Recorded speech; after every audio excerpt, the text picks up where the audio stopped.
So, ayan na nga yung mga drawing namin na colored na mga Mars. At nandito kami sa SNC Side City sa Cebu. At papunta kami patungo sa Ocean Park. Ayan. Yung entrance pala nila dito is 590. 2023 pa ito noong November. So, yan, excited na kami pumasok dyan. Tsaka, yung pinakauna pa namin nakasalubo ay yung mga buhaya. Kung aquatic lovers ka talagang masusulit mo talaga itong pagpunta dito sa Ocean Park. Tsaka, napakalaki, super laki nila dyan. Talagang na-amaze ako. Kahit hindi ako, si animal lover. No, copy siya. Copy. So, ayan, kikita ninyo. Yung pala silang mga snakes dito talagang, hi, Beshi, char. Yung gumaganon talaga, Beshi. May naalala tuloy ako. Si Beshi mo ba, char?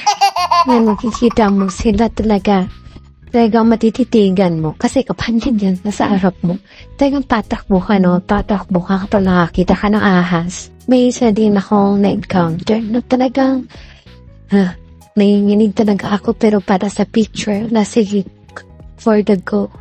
Ayan, nakikita natin, napaka-happy ko pero yung kamay ko nanginginig talaga dyan. Grabe. Hindi siya natakot. Sana all. Papunta na rin kami sa second floor.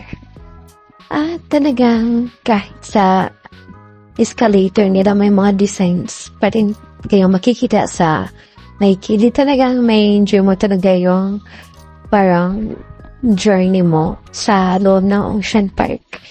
Oh, siya, tignan mo. Wala nang magkakamera sa kanya. So, siya na lang magkakamera sa sarili niya. Oh, diba?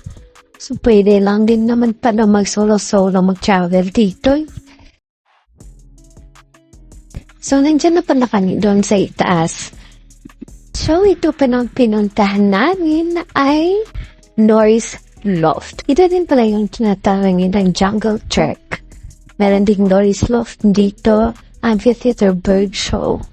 So, makakita kayo ng iba't pa mga klase mga ibon, tsaka mafe-feel mo talaga yung vibes na nasa jungle ka. At ito, patungo na kami sa next na destination namin, kung saan makakita ka pa ng mga iba-ibang klase pang mga isda, tsaka yung dun sa may gitna. Pwede kayong mag-picture dyan, mag-video. May may butas yan sa ilalim kung saan doon kayo susuot. Tsaka mapapapicture kayo sa kasama niyo. So, kung solo ka lang dito pumunta, hindi mo may masyado ito. Pwede na lang kung makapal yung mukha mo. Mapapapicture ka, joke. Kapag first time miss ka talaga. So, napakaraming clownfish pala yung nandyan sa aquarium niyan. So, talagang Finding Nemo ka talaga. I'm Finding Nemo, char. Maganda din yung mga aquascapes nila, kaya hindi ka rin mabubor nga, kabi siya. Tingin mo dyan, char. So, hindi ka talaga mabubor sa pagsa-sightseeing sa mga isda. Yung hindi pala included dito ay yung mga meals and beverages, so make sure na may dala kayo. Own ninyo na expenses, pero meron naman silang tinitinda na pagkain. At yan, lakas ng loob, sumayaw dyan, kasi walang tao. At muntik pa ako mabodol, akala ko totoong buhaya. Talaga, hindi pala. Nandito na kami sa Planet's Big Blue Sea. At talagang napawaw talaga ako dito kasi grabe nakakita ko ng mga sharks, stingray for the first time. So, ayan, parang nasugit talaga yung paggagala namin dito. Kasi left and right makakita ka talaga ng maraming isda kahit sa itaas. At ayan, meron din silang ocean dining restaurant.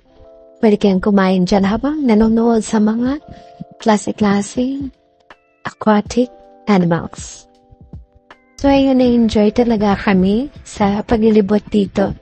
Kasi napakatagal din kasi ng flight namin. Kaya naisipan namin pumunta dito. At ayun, meron silang souvenir shop. May mga keychain, stuffed toys, at iba pa. So, ayan. Papunta na kami ng airport.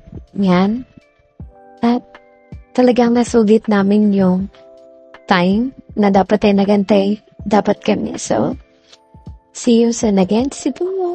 Bye-bye! Salamat, Mang Mars!